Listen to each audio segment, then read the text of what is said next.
Karen McCrimmon.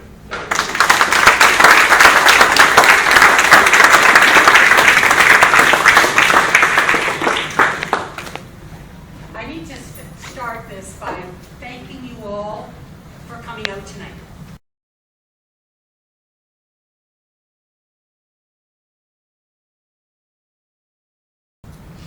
I'm applying for a job. I'm hoping you are hiring. This is an interview process. I'm asking to be interviewed for the job of representing you in the House of Commons. So I have to be here to answer your questions so you can decide whether I'm the kind of person you want to be representing you there.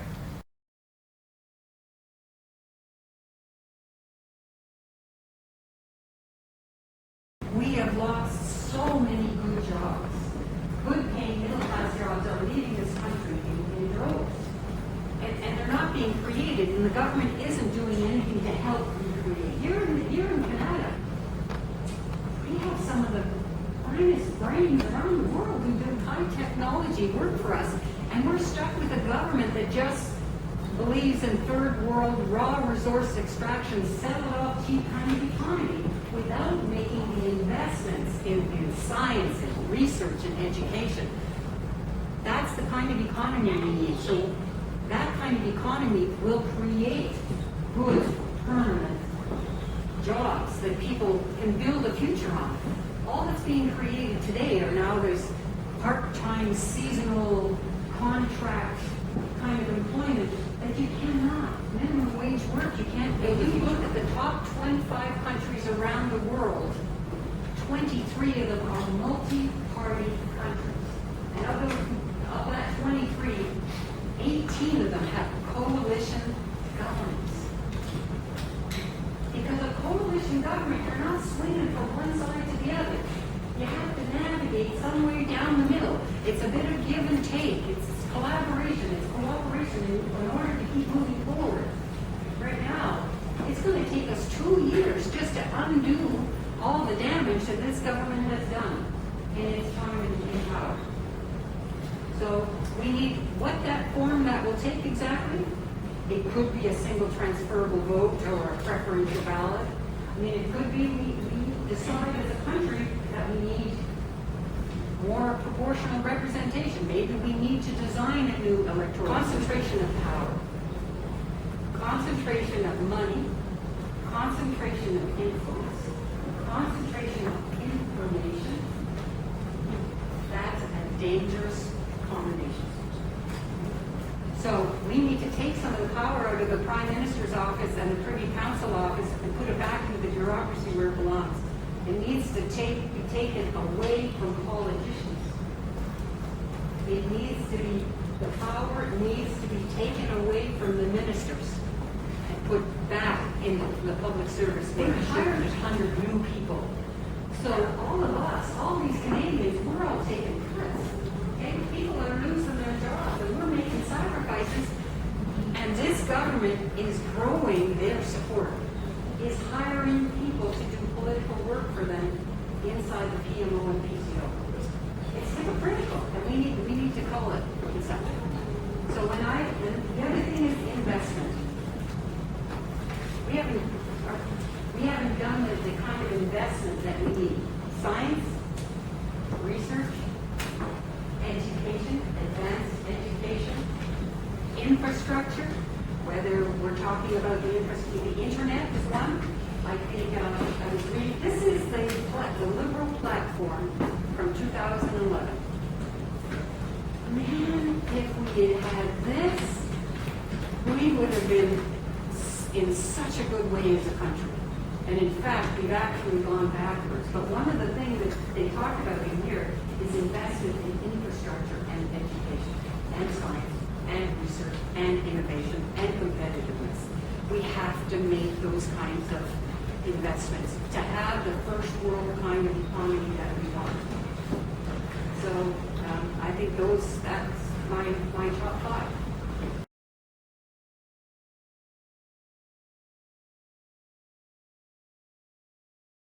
I think we're missing, and this is the thing that direction I believe we need to talk about is that we need to talk about, and I've talked to a few of you about this, about what our values are. Okay, what we believe about ourselves. And I'm a military officer, but I'll tell you, from my experience, we're the country that always believes about creating peace instead of encouraging war. And right now we have a government that's actually encouraging war, is encouraging belligerence and conflict, and that's not who we are, and we have to call it like we see it. The other thing is that we have a government that's not speaking up really about human rights and the ability of people to be treated equally. I believe that we can inspire teenagers to stand up and say, this kind of behavior is not what we do. It's not representative of who we are as a country. So, and I believe in cooperating. I believe in peacekeeping. I believe that even as flawed as the United Nations may be, it is still our best chance to help to create a peaceful future. So when we look at what's going on around the world, sometimes you have to use force, okay? But it should never, ever be your first resort. My dad used to say, when all you have is a hammer, everything looks like a nail. This government, all it has is a hammer. It doesn't know how to do diplomacy. It doesn't know how to do dialogue. It doesn't, and it's not interested in doing it.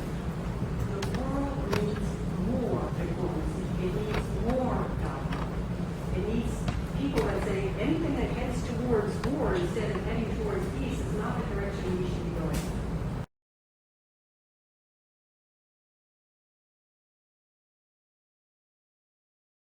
There are some challenging issues out there.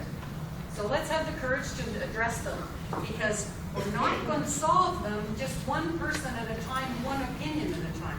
It's always been my belief that you come out with better solutions if there's more people at the table who are willing to contribute. Healthcare is spending forecast. So everybody had a stable, predictable level of funding that was going to be coming from the federal government. That expires this year. And here's one thing that a lot of people don't know, and they're interested to find out. In that original Liberal forecast model, there was two or three different levels of funding. So we know that people over the age of 50 cost more in terms of healthcare dollars than young people do. So provinces that had higher percentages of older residents got slightly more money because they knew that the system was going to have to pay a little bit more. This government undid that. Now it's strictly a per capita. So that's where Ontario lost, I think, $632 million a year in healthcare transfers by that simple change alone. And Alberta has an influx of young workers to work the oil sands.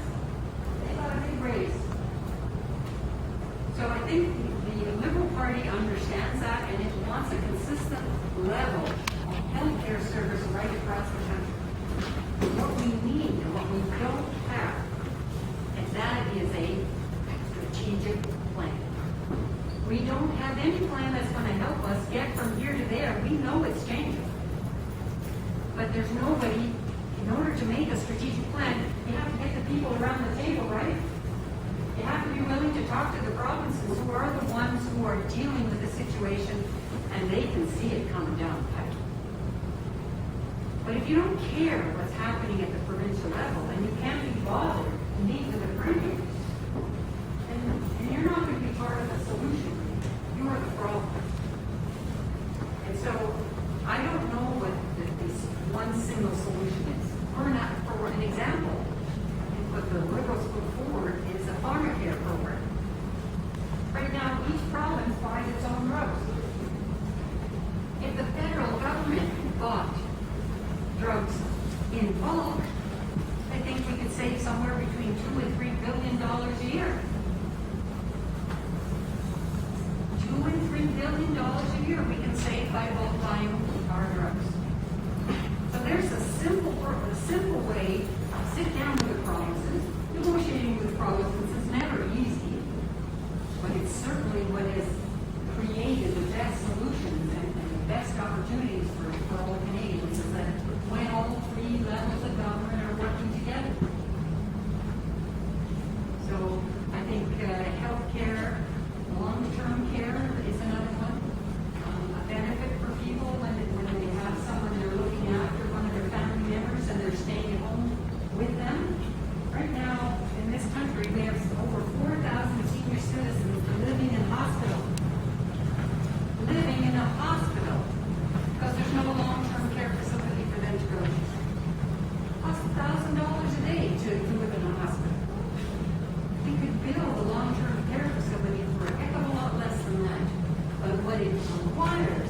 be some upfront investment and a strategic plan.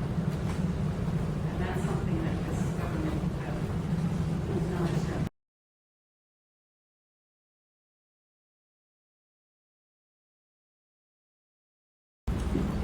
The biggest danger we face from Russia, and it's similar with China, is a cyber threat. They have invested billions and billions of dollars in cyber offense and defense. And this is an area where I think Canada is really very, very weak and vulnerable. And did you know that here in Ottawa, we have some of the finest minds from around the world dealing with cybersecurity? Did you know that? No, we don't. Now you do.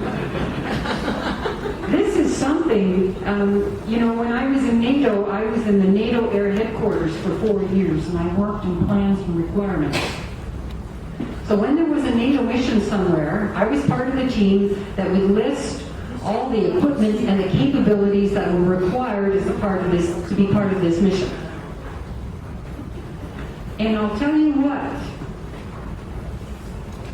what they were missing was not jets, lots of jets. It wasn't tanks, lots of tanks. It wasn't even soldiers. It was information and communications technology and cyber security. Hey, guess what we're good at?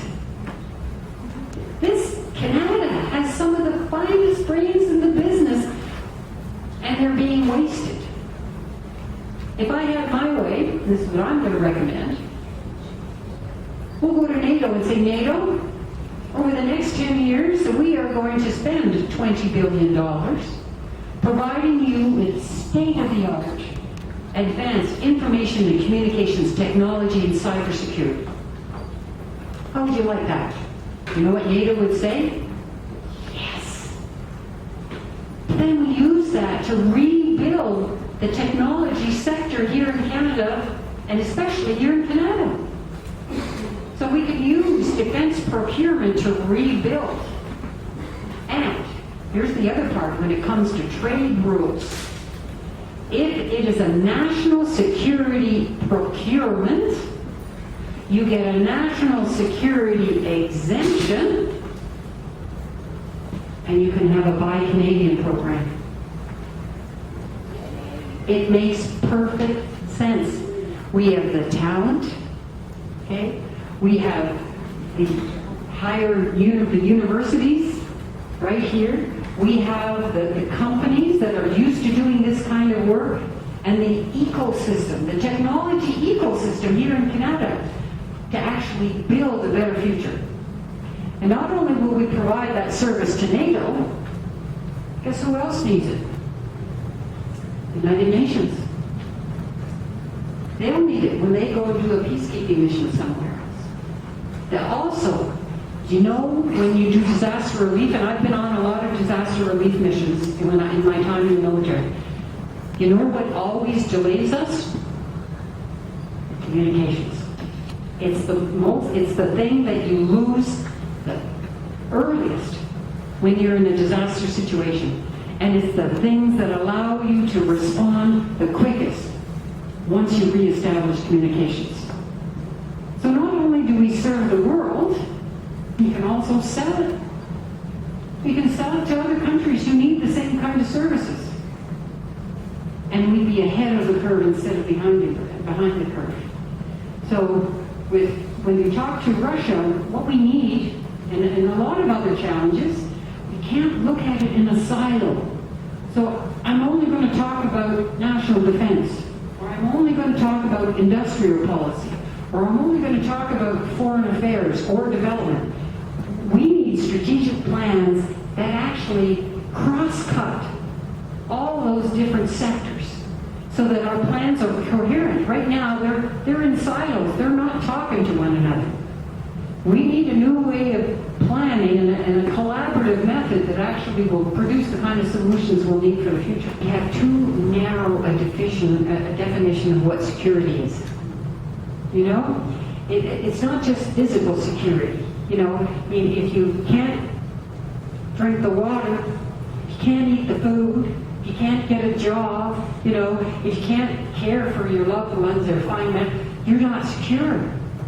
You know, and we need to be able to talk about security and sovereignty at a broader level. And this is something that this current government is going to use. This is going to be their trump card. Remember, be afraid. Who's going to keep you secure? Who's going to look after your sovereignty? Like, this is why the Liberal Party needs to have some people there who can talk about security. You know, to give people the confidence they need to vote Liberal, and so they will not fall victim to the fear-mongering that this government is really good. I've seen the government cutbacks lately. They have been just sweeping cuts. No plans, no target, just that get them the hell out of here. And they're actually taking people who have very specialized skills, and they're turning their positions into these generalist positions. And I think we need to go back and look at these incidences and figure out what went wrong, and then fix it. This government doesn't seem to be concerned very much about it. I believe that the Liberal Party gets this, and it is about your personal security when you have this kind of a breach of data. So I would expect them to step up. But as I said, it's been estimated there's going to be at least 2 years of work undoing the damage that's been done.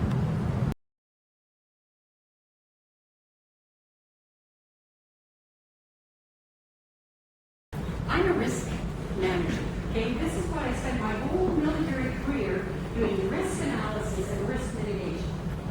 So one of the things, when I went on a mission on the other side of the world and we did our strategic planning, and we did a risk assessment, I would say to myself, at the end, if I had time, I would say, what if I'm wrong? What if I've done all this planning and I end up being wrong? What will the consequences be?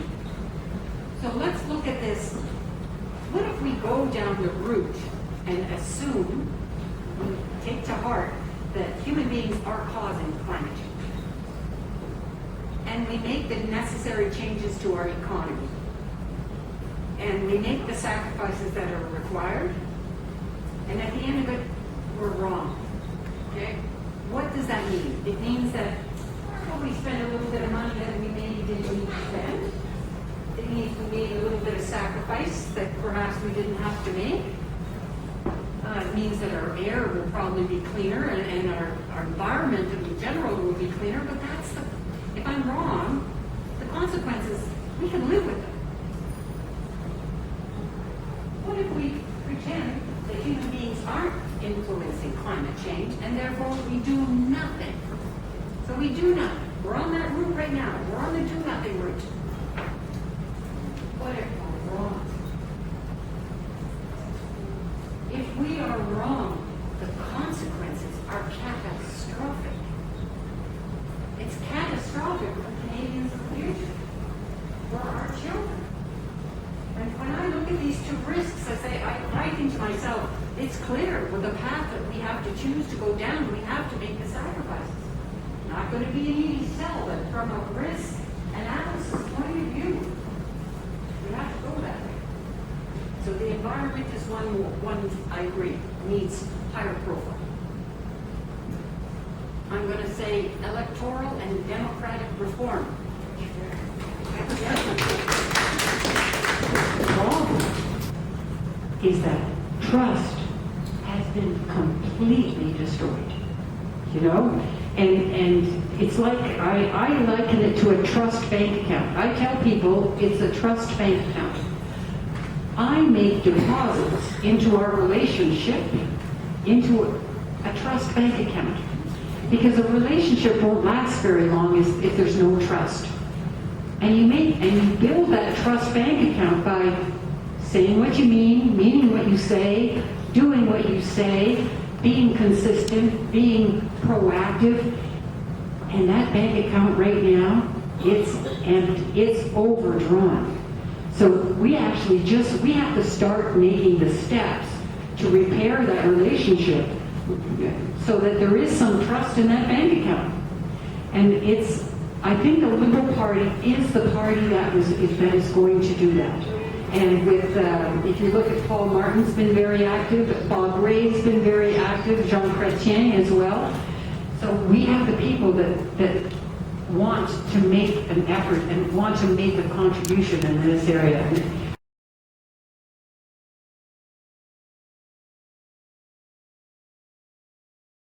It's a huge issue inside the Liberal Party. And there are very active discussions going on and negotiations going on. You know, anybody who's seen my business card, one of my favorite quotes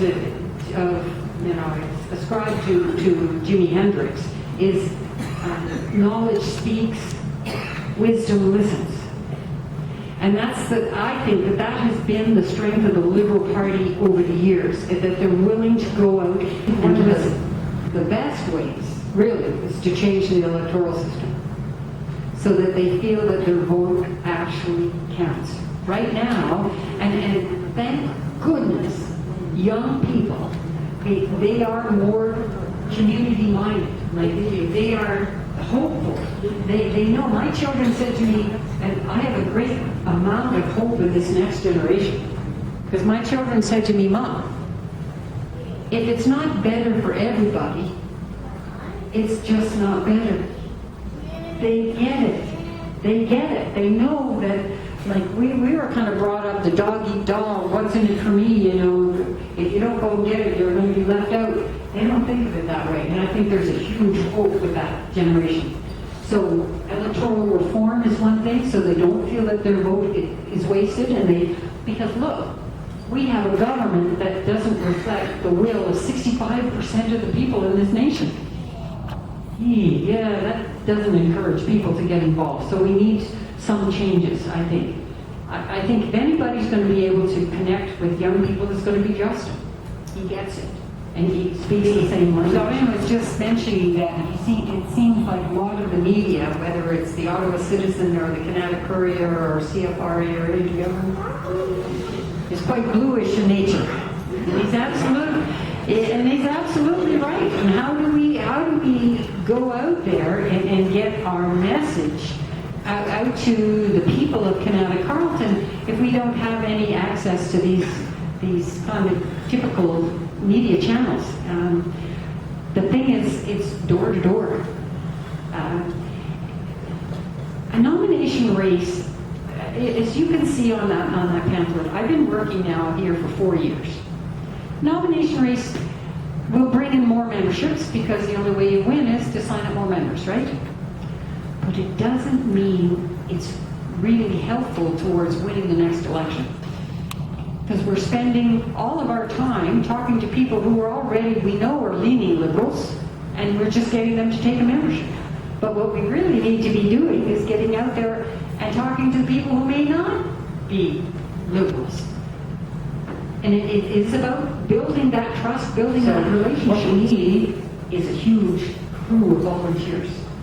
And that's why I haven't stopped in these last 4 years is training and recruiting volunteers, because as soon as this nomination race is over, then we're out there. We'll be canvassing all winter long, knocking on people's doors and getting that message out there. Because you're right, the media environment isn't exactly the friendliest for us.